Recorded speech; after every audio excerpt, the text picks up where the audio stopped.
Hello guys, ni Shadow Trading. Uyu munsi reka turebere hamwe impamvu ikomeye cyane akantu kisho utaruzi. Ese waruzi ko abatrader benshi batabura amafaranga cyangwa se ngo bahombe kubera strategy mbi? Wakwibaza ni iyihe mpamvu? Aha ngaha ushaka kuba ufite strategy nziza ariko utazi gukoresha neza lot size nziza iboneye bitewe n'amafaranga cyangwa se account yawe ufiteho, utazi no gukoresha iki ama stop loss neza cyane. Aha ngaha account yawe ushaka guhita ibrowinga mu minsi mike cyangwa se igashira mu minsi mike. Impamvu iri behind akenshi usanga ari uko bafite risk management mbi. Muri iri somo tugiye kurebera hamwe uburyo warinda amafaranga yawe ukoresheje risk management. Ese ni gute warinda amafaranga yawe ukoresheje risk management? Mbere na mbere reka tumaye twibaze risk management ni iki. Risk management ni uburyo bwo kurinda capital yawe kugira ngo kabone nubwo account yawe yahomba nyine amafaranga ukagenda utsirwa inshuro nyinshi ku buryo account yakomeza kubaho igasurviving. Iyo niyo bita risk management. Intego ntago ari ugutsinda buri trade, ahubwo ni ukwirinda gushyira amafaranga menshi kuri trade imwe ikaba yahomba gutyo ukabura amafaranga yose. Reka tujye kuri lot size. Ese lot size ni iki?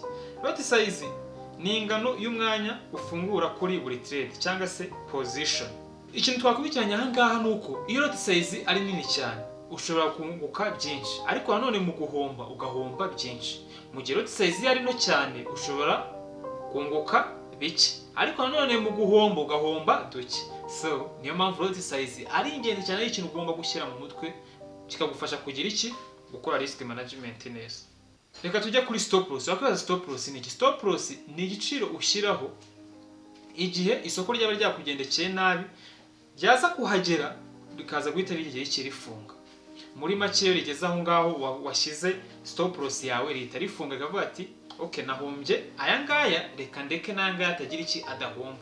Anga tips wamenya kuri stop loss ikurinda kugira ikigomba mu mafaranga menshi. Account yawe ntabwo ishaka kuborowinga yashyizeho stop loss wanafashe position nkeya cyane, wakoze risk management. Ikindi cyaka ugomba kumenya, ntugakore trade yawe cyangwa se ngo ufungure position utashyizeho stop loss. Kubera iki? Ikurinde igihombo kinini cyane. Nk'urugero nkanjye utradinga gold, kudashyira stop loss uri gutradinga gold ni ikosa, kuko gold ishobora no gutigenda amapips igihumbi mu minota 15 cyangwa se mu isaha. Kuri candlestick imwe yonyine ngayibaza rero utashyizeho stop loss ufite wenda nk'amadolari 200, tuvuga urugero utashyizeho stop loss yose ahitashye ku kantu. Nicyo cyiza cy'iki cya stop loss. Gusa aha ngaha aba professionnel nyine batumanije cyangwa se bari muri forex trading n'amakiribito bafite itegeko bagendera akenshi. Bavuga yuko igihe uri gukora risk management yawe jya ureba account yose ufite. Tube ufite account y'amafaranga 1000, ukora iki? Kuri buri trade ugiye ufata utrading 1% of account cyangwa se 2% of account. Tuvuga urugero niba ufite amafaranga 1000, birumvikana yuko kuri buri trade cyiza kugira ngo umutima wawe utazaba broken cyangwa se ngo ufate izindi risk zikomeye cyane, wagatradinza amadolari angahe? 10 yonyine kuri buri trade cyangwa se 20. Bivuze ngo nuramuka uhombye inshuro zirenga 10 already n'umuntu uzasanga ukiri mu mafaranga angahe? 800 USD n'ibindi. Mugendera mu kuvuga ati ngo ngiye gutradinga 20% or 30% or 50%, ushaka kuzashiduka muri trade 8 zose account yawe yose igiye. So that's why aba professionnel ba running igihe kinini cyane muri iyi game. Ari nayo mpamvu bishatse kuvuga yuko niba utsinzwe igihe kinini cyane izo nshuro zose zirenga 10, ushobora kuzitsindwa account yawe igakomeza igira iki, iri survived, ikakomeza kuraninga igihe kinini cyane bitewe nuko wamanaginze risk management. Umwanzuro ari nawo wanyuma, wibuka ibintu bibiri by'ingenzi cyane. Ikintu cya mbere ugomba kwibuka, hitamo lot size ijyanye na account yawe ufite. Niba ufite amadolari 100, ni gute uri kumbwira ngo ushaka gufungura lot size ya 0.5 cyangwa se 0.1 kuri gold cyangwa se rimwe lot size ya rimwe? Urumva ntago bihuye. Ikindi cya kabiri ugomba kumenya, buri trade yose igomba kugira iki, stop loss. Nabaye urugero kuri gold uburyo iri volatile, ibaza utashyizeho stop loss ufite account y'amadolari 1000 ishya mu munota umwe.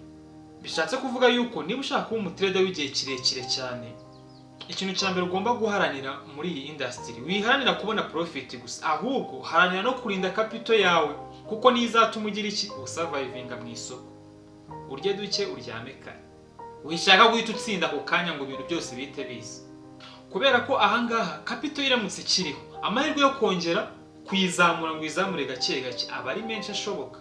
Ariko igihe capital yagiye kuyigarura se biba byemewe? Ntabwo byemewe, sibyo kuzajya kugira iki gushaka andi mafaranga. Niyo mpamvu risk management ari ingenzi cyane. Dusoza, niba iyi video wayikunze ugakanda like, share na comment, usangize n'inshuti zawe, dukomeze kubana umunsi ku munsi. Yari Shyaza Trading, ciao ciao.